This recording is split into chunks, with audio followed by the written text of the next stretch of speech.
the lethal absence of hope, though. Talk to me about that. What is that? Like, and I think that's, for me, I would interpret to it as love, right? I would interpret as that you don't stop, you never stop loving me when the rest of the world did. And, but yeah, just lethal absence of hope. Yeah, I mean, I think there's a kind of a bucket or a baseline, and that's despair.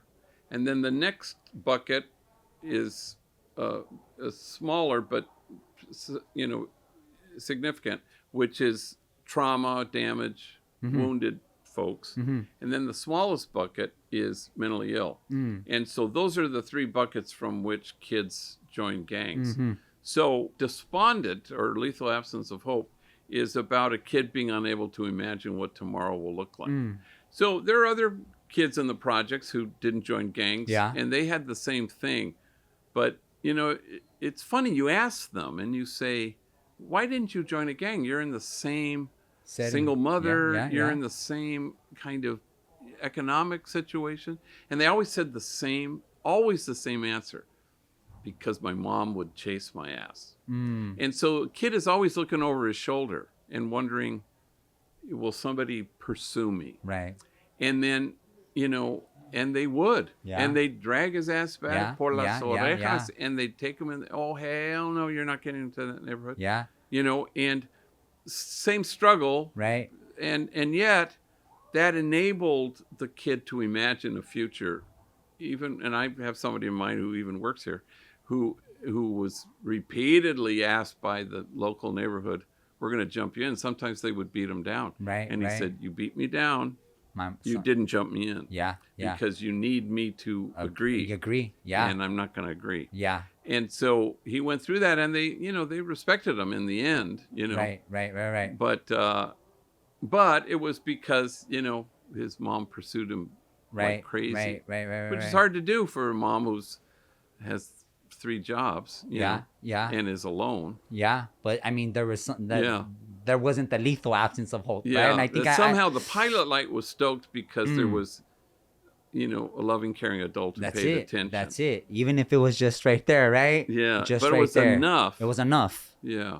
Yeah. Okay. Now, 40. How long has the organization been here? What are we on? We're 35 years. 35 years, right? And I think when I barely came in the doors 15 years ago, there wasn't so many homeboys and homegirls in the position of leadership.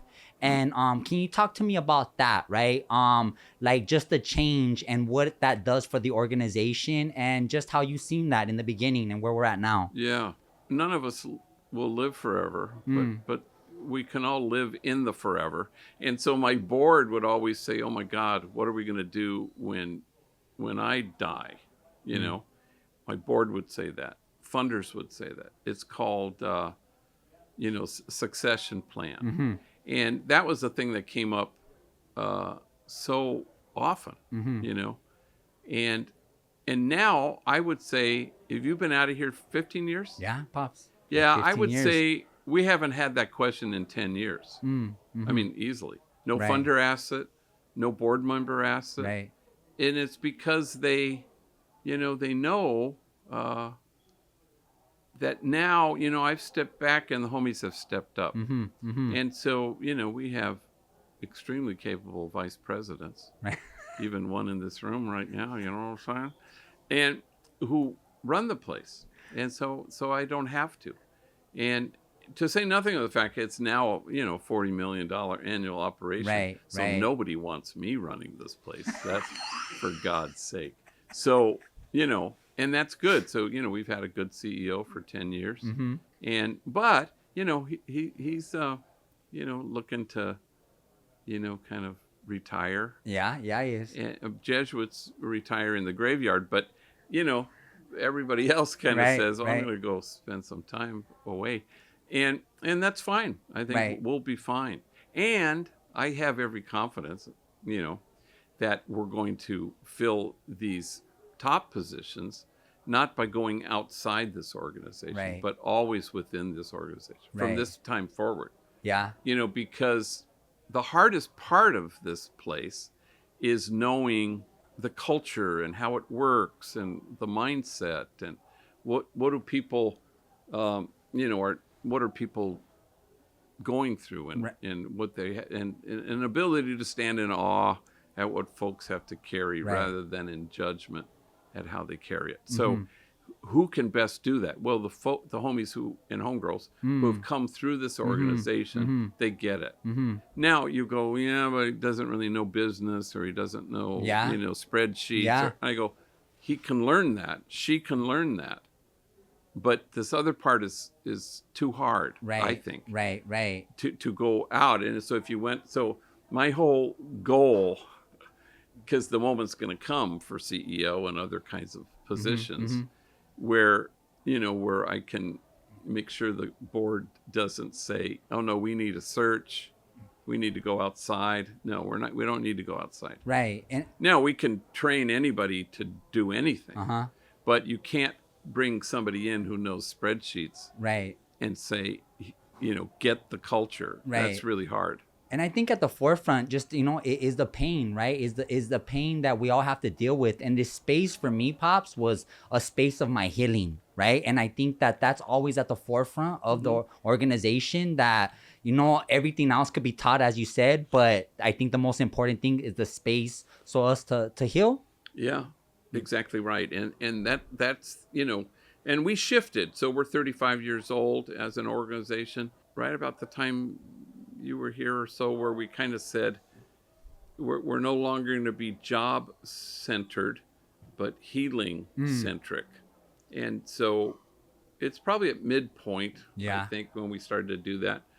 And so everything from therapy to groups to the culture. Yeah. And then the premise on that is, an educated gang member may or may not go back to prison, or an employed one may or may not. But it's our contention now, and we haven't wavered, that a healed gang member will not ever reoffend, period. And again, healing ends in the graveyard too. So, but what we talk about here is essential, foundational healing. When you left here, there's still more to do. Everybody has more to do, but there's something foundational about this place that kicks in, and you have, I talk about a muscular hope, where somebody has, okay, I have enough, that I'm sturdy and resilient, and as we always say around here, and the world will throw at you what it will, but this time you won't be toppled by it. So, and that's different. So even in the old days, when we always went, oh my God, will they come back? And, he got popped, he went to jail, or he disappeared, or he relapsed. Maybe he'll come back. Nobody says that now. We all say, he'll be back. He'll be back. And, the more we say that, it's so incredible how there are no exceptions to that. Everybody comes back, no matter what. It's kind of... Your dose. Remember you said the dose. You get that dose. And you get the dose, but how many doses? Sometimes it's a little bit like, rehabs. People are, you ask somebody who's 20 years sober, how many rehabs did you go to? Well, I went to 8. Yeah. So each time you got a dose until you were finally ready to surrender to your own healing, which is, but once you have a taste of being cherished, and if it's true that the traumatized will likely to cause trauma, it has to be true that the cherished will be able to find their way to the joy there is in cherishing themselves and others. So that's just surefire. And once you have a taste of being cherished, you come back. In fact, the hard part is getting them to move on. So we say, please hire this guy as an actor in a continuing role in a series, because he's not gonna get out of here. Otherwise, he won't leave. I just picked that one out of my head as an example. What kept your heart in it? Because I know, I've been through my challenges here, and I've seen my share of stuff that's, like you said, it gets hard. It gets heavy. But in that moment, what kept you in it, Pops? Yeah, so I didn't answer that. I mean, part of the thing was, it's just relational. So relational wholeness is the answer, and it's exquisitely mutual, and it's not a healing that I impart on anybody. or that you impart on anybody. It's a thing that happens here. You know, so people, you know, inhabit their own dignity and nobility in each other's presence. And so that became clear to me early on. I found the homies so frigging interesting and charming and hilarious and wise and poignant. From the gate, I found them that way. Right. So I was always like, you know, this was such a world that you know, it was so heartening to be with them. Right. So that, you know, it was easy to delight in the person in front of you, you know, and that's why the work is eternally replenishing, because it's, you know, you're just, people are so amazing. Right. And people who have had to carry more than I've ever had to carry. Yeah. So you're just kind of, you know, your life gets richer and richer and richer. And it was hard to bury kids, you know. Yeah. And then, you know, kids you loved who were killed by kids you loved. Horrible. Just horrible. And each one was a gut punch. And I suppose if it was only that, maybe nobody could do it. But it's not only that. It's mainly delighting in people who were just the most amazing human beings I've ever been privileged to know.